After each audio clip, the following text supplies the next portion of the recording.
Hey everybody, it's Josh. I wanted to do a video about, just kind of respond to some comments. Mainly today I'm going to be focusing on the negative comments because I feel like the comments that I get where people are reaching out for help, I hope that I try to spend hours, and I mean hours at night, responding to you.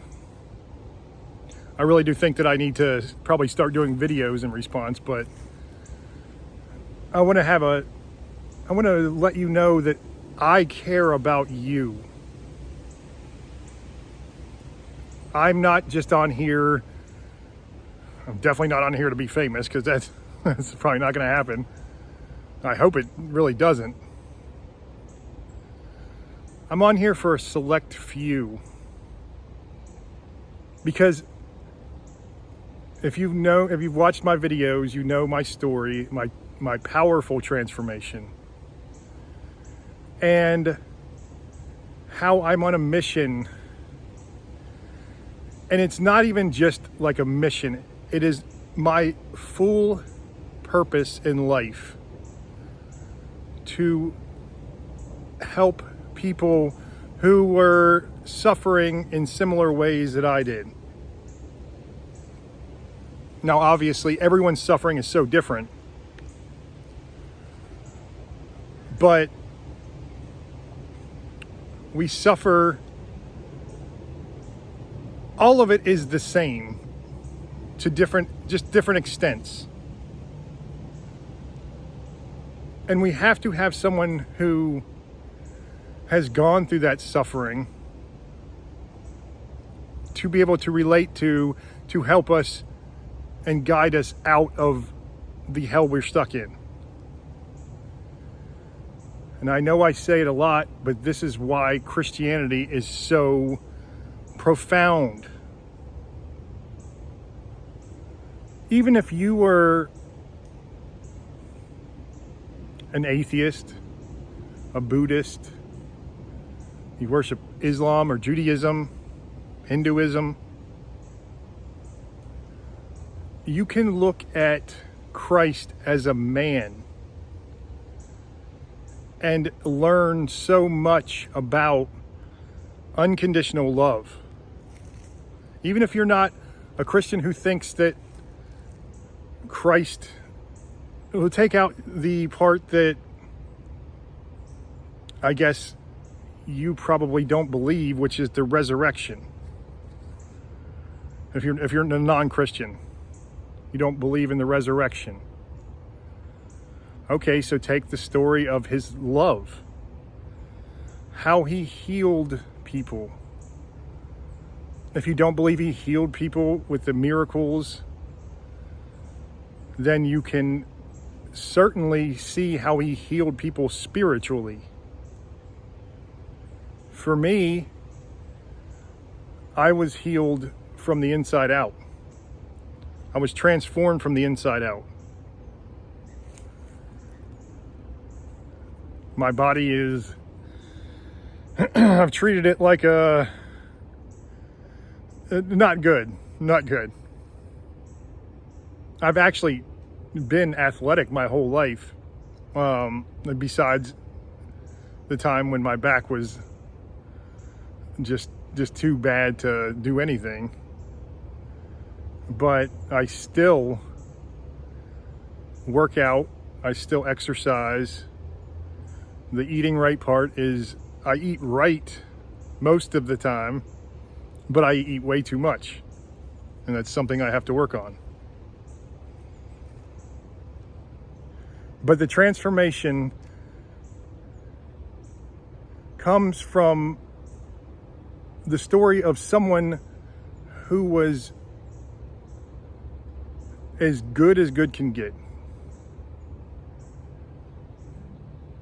And how the world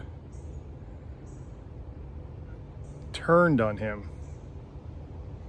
How they took this innocent man who was preaching love and compassion and they tortured him in the most unimaginable ways. Then they nailed him to a cross with his skin flailed off. Every breath he took on that cross, that raw skin just rubbing up and down on that wood. So even if you don't believe that Christ is anything supernatural at all, you can relate to him when you suffer. It brings you closer to him when you suffer, because you see this is a man who is much better than we are, than we could ever hope to be. And still, the evil forces in this world just could not have it. I understand it's so different when you look at it from different perspectives, because for Christians, it was God's plan, and even Christ knew he was going to die, and he had to die in the worst imaginable way, and he was troubled by it. He was very troubled by it. He spent days praying. He prayed so hard his skin was bleeding. He wanted to get all of the strength from the Father to endure this life-altering, not life-ending, just hellscape of a day. It was the darkest day in human history, yet the most joyful day in human history, because we saw an example of God's love, unconditional love for us. Before I get to some of the comments, I want to talk about the last video I did. I spoke about how dogs can teach us so much. Dogs teach us to, when they see us, they are happy. They are ecstatic, like we are the best thing to walk the earth. And when you come home, you're in a bad mood, and you just see that happy face with that tongue hanging out and just prancing around, and so happy to see you. Or when you even just want to spend time with them, take them for walks or take them outside. They are so happy that you chose them to give your time to. This is a taste of God's love for us. This is an example, even though it's just a small example, of how that love can even exist. I didn't know, aside from seeing my girls for the first time and seeing the happiness of my dogs when I get home, or young love when I saw my wife, and the feeling I got just going to be with her. All of this was just amazing. But it cannot compare to God's love for us. And when we say that we walk in the light of Christ, that light and unconditional love is reflected through us like a prism. The light comes in bright and powerful, comes out like a rainbow of just all the glorious things in this world. So I really urge you, like I said in the last video, please I understand how people have jaded you. Most of you that I get comments from, a lot of my regular listeners, I get it. There are such bad people out there and they've hurt you in so many ways. Or you see the disgusting nature of them when you watch the news, or you walk out your door and see just how far we've fallen. But it's always been a fallen world, even in the good times. Even the good times have been bad for some. We have to understand that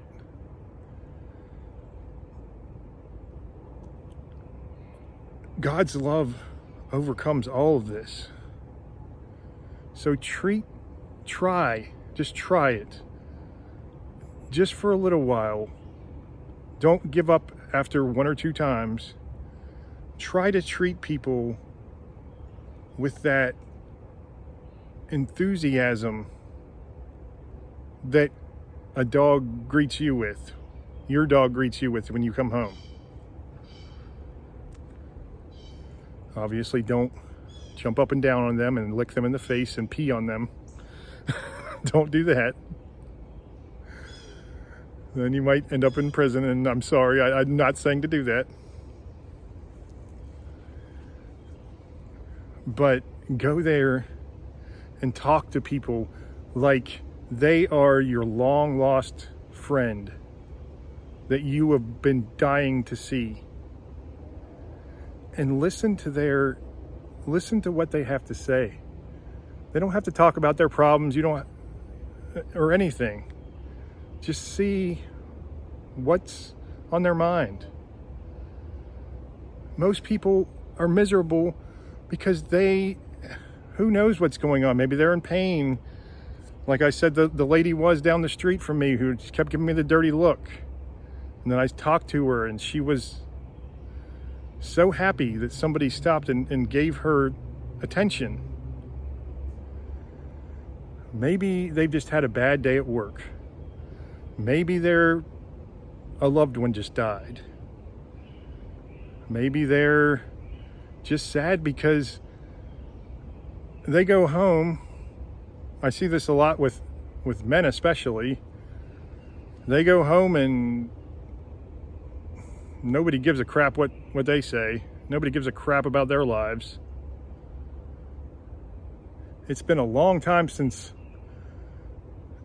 anyone's asked how I'm doing. And it doesn't bother me one bit anymore. But it used to make me so sad. Because I wanted people to just connect with me in some way.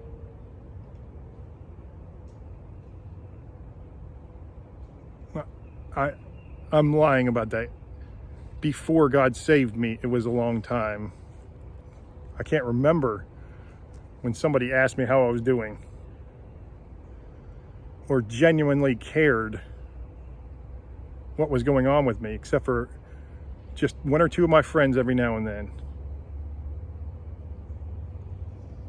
You get lonely, you get lost. And of course, everybody else is seeing the same garbage people that are just making this life more miserable, this world more miserable. Every time they turn on the TV, every time they step out the door. If you're in a city, wow. I've heard of, just random homeless people coming up and just assaulting people left and right, and drug addicts all over the streets, and crime is not punished unless it's a certain type of crime.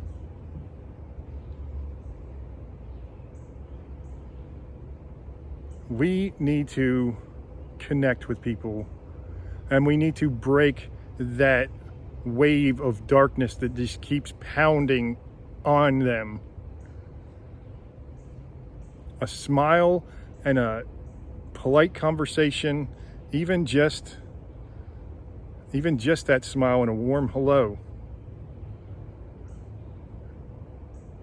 Make eye contact with them. Let them know that you care about them.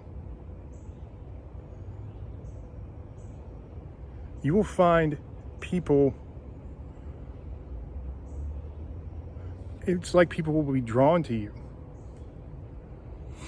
I've explained, I can't remember if this was in a video or my comment to someone, I think it was in the comments, how since God has saved me, I've probably had hundreds of people where I just started striking up a conversation with them. I see people on the there's a bike trail behind my house that I walk my dogs on. The first week or so after God saved me, I ran into a man. He was from Haiti, and he lived in Haiti in Africa, and he'd had an amazing life, but a lot of suffering too. He came up to me and we started talking, and we just started having the greatest conversation. Then a little old lady comes, and she, we're like, oh, hello, and she starts joining in. And then at least 3 more people come and start, and we have this big group. We had to move off the side of the trail because we were just sitting there talking, or standing there talking. And me, the man that I met, the African man or Haitian man, and the old lady, we're there for over 2 hours. I got home and my wife's like, where have you been?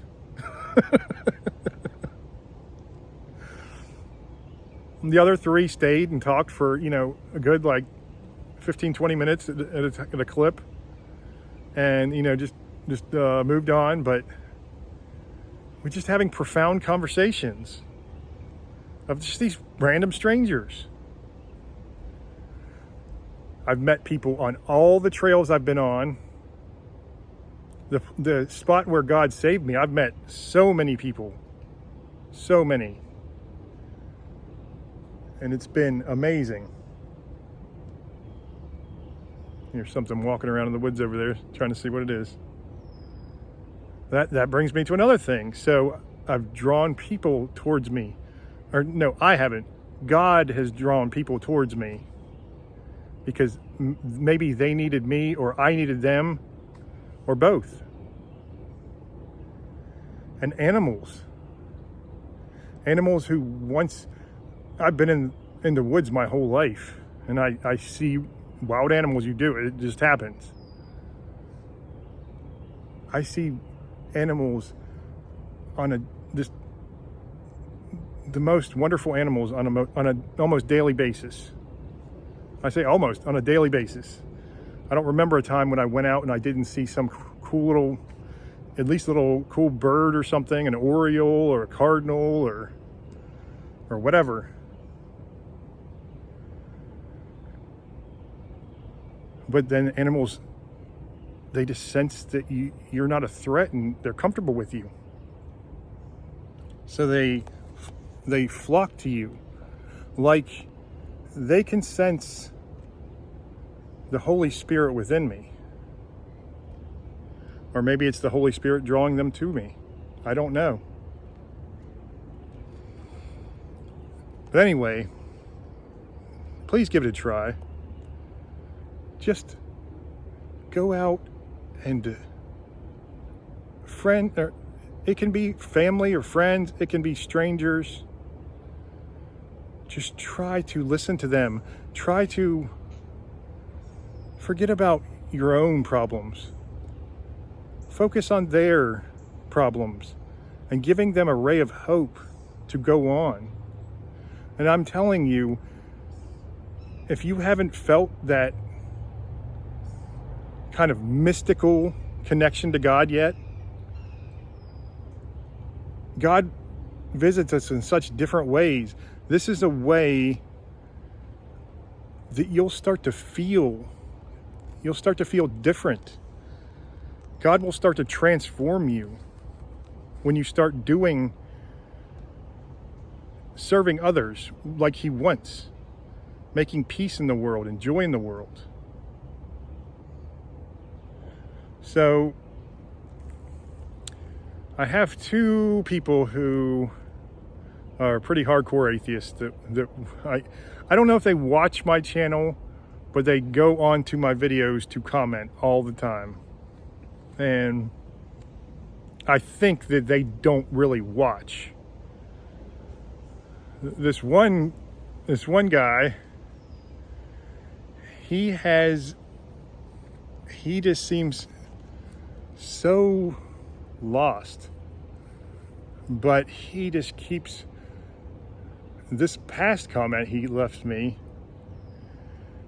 he said he hates that there's people like me in the world because I'm out here.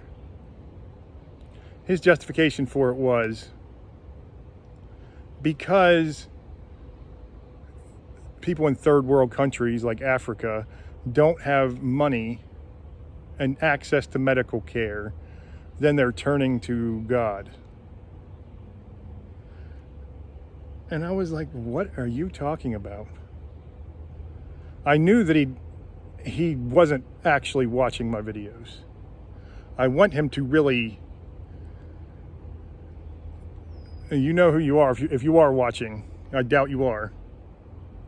I want him to tell me what I'm preaching to people, what I'm telling people that is so awful. I'm not even here trying to convert people to Christianity. I'm telling you my story and my experience with the love of Christ. And I'm absolutely fine if you don't go to Christianity. I just want you to have a personal connection to God, a personal relationship with God. But he is so devout in his belief that God just doesn't exist. Well, I guess he said there's a possibility there could be some sort of unintervening creator. Non-intervening. But he's passionate about it. He's more passionate than I see most religious people. In fact, I can tell you almost all of the people who I see. There was a very polite atheist on there, but he just wrote literally a novel, it seemed like, with just all these points of why he doesn't think that, I guess trying to debunk the Bible or something, even though none of them really made much sense. I mean, I guess they did, but it was more like taking the standard atheist arguments. And there is no good argument for atheism. There really isn't. There's no good argument at all. Now, there's arguments against certain religions and the way that we perceive God. I guess they're not very good ones, but there are arguments against the nature of God. And I've always admitted I could be absolutely wrong on the nature of God. I feel in all my heart that I'm not. That God is pure love and loves us so much that he would come to earth as a man and suffer for us. But this guy said that he hated the fact that people like me exist. So he hates, not just dislikes, he hates the fact that I am telling you how I was transformed into the most miserable person in the world. You know, obviously that's hyperbole, but a cursed, broken man.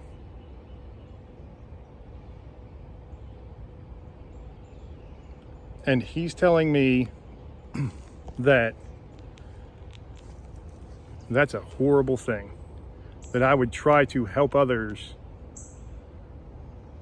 get out of that hell that they are stuck in. Well, I'm here to tell you, and I'm not going to say your name because you could probably scroll through some of my comments on certain pages and find them, but I don't want you to. I don't want you to always treat atheists and non-believers and every type of person, people who would have different faiths, treat them with love and compassion. Because this person is lost. This person was saying, I of course laid out my whole story. I didn't say everything horrible that had happened to me.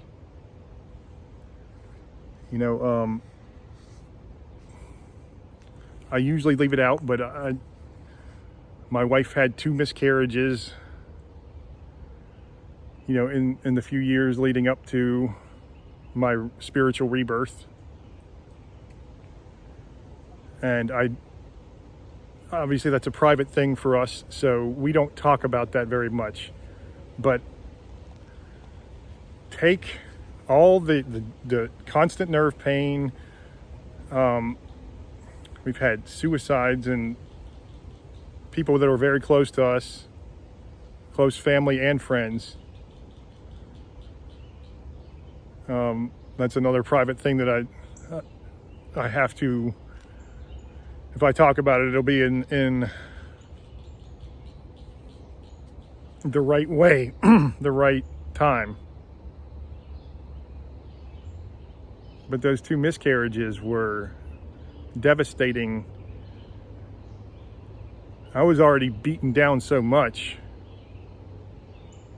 Luckily, we already had our oldest child. We didn't know if we were going to have another, because 2 miscarriages, and we were only trying one more time, and that was it. So all these things that I've told the people that have listened to me, and I haven't even barely scratched the surface. I've told you some of the main things that were happening in my life. And in an instant, I was so profoundly changed. So this person thinks that that's a horrible thing. He said that he had his disc in his spine blew out too, and he had surgery and fixed it, and he was fine. So that must mean everybody else is fine too. Everybody else is fine because you haven't had the suffering in life. Because you haven't gone through the torture that not only our inner demons, but society and just nature can bring to us. Because you haven't gone through that nightmare, then you think you know all. I don't know how old he is. I don't know. He seems pretty young, maybe in his early 20s, I would guess. Probably no older than early 30s, maybe. But you haven't seen nothing yet. And really, I don't ever wish suffering on anyone. I know that we're going to have to all go through it to some extent.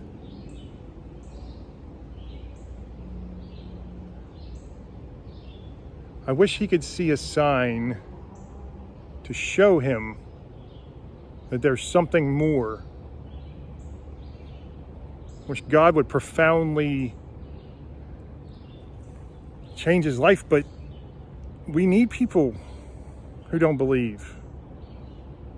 We need these people and everybody has a purpose. Everybody has a plan. God has us where we're at for a reason, whether you believe in him or not.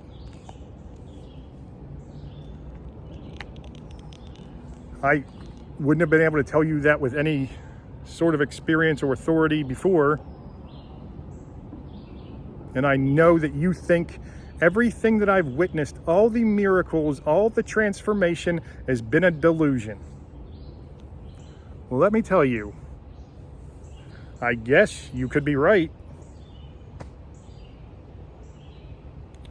But if so, it's been the most beautiful delusion I could ever imagine.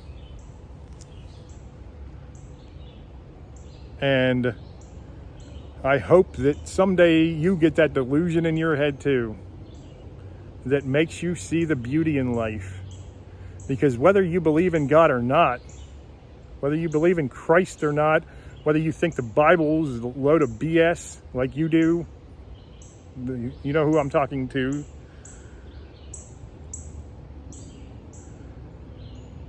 There is so much in this world that is wonderful, and you're missing it all sitting there with your smug, self-righteous attitude, your egotism, and your just complete lack of spirituality and faith.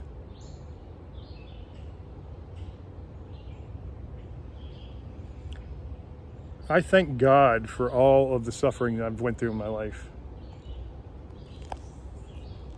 Every single bit of pain and misery and just the idiotic failures I've made, I've done. I thank Him for it, because He gave me this connection to Him and all things spiritual that He knew I would need. I was listening to a professor from UNC who came to the Christian faith from atheism, and she did it from a historical perspective. She said the history on it was just so overwhelming that it just was, for her, there was nothing like it. Nothing. A lot of atheists and non-Christians claim, oh, it came from the Sumerians. It came from, I've heard so many. The Christ was based on, who was it? Some Greek god, Dionysus or something. Yeah, the god of wine, because he drank wine or made water into wine. So ridiculous. They just despise Christianity so much because it's the easy thing to do. You're not out there, you can go out there mocking Christ all you want. You know nobody's going to do a thing about it. Why don't you go out there mocking Muhammad? You on the college campuses, who I know you're not watching this video, but I'm going to talk to you anyway. Go out and mock Muhammad. See what happens. You'll probably get arrested for a hate crime.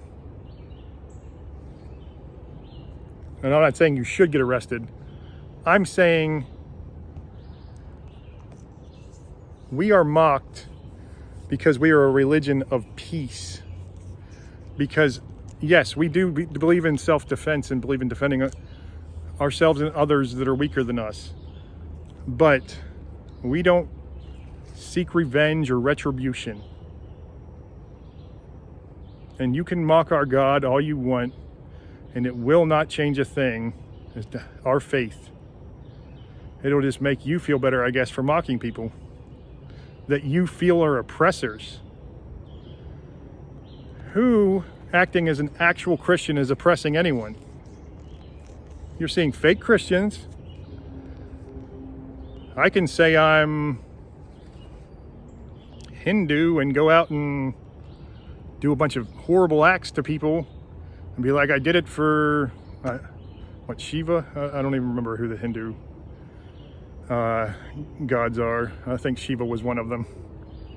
I did it for Shiva. That does not make it so. It does not mean that I'm actually working. It just means that I decided to call myself Hindu. Anyone going out and oppressing others, slaveholders and stuff like that, what they always point to, those were not Christians. You might see examples of slaves in the Bible because it was, I mean, there's more slaves now than there's ever been in human history. In Africa, I think just Africa alone, maybe even Africa and the Middle East, more now than there ever has been in human history. And you think that that sliver of the tiny little fraction of slave owners that called themselves Christians, of course they called themselves Christians. They had to find a way to fit in. And that was the thing to do. There was nothing Christian about it. Not at all. Okay, I'm going to do more responses to... I kind of like getting these. I don't really like the hateful responses, and there's definitely some responses I really don't like, but I'm going to respond to them. I'll respond to all of them. Maybe I'll do it tonight. Maybe I'll do it tomorrow. Who knows? But I'm going to do it because I love you too. Not that you love me. I love you as well as everyone. You just are lost or have let evil into your life. It's okay. Maybe, if it's God's will, I could plant some sort of seed of hope that will grow into a mighty oak. God bless you all. We'll talk soon.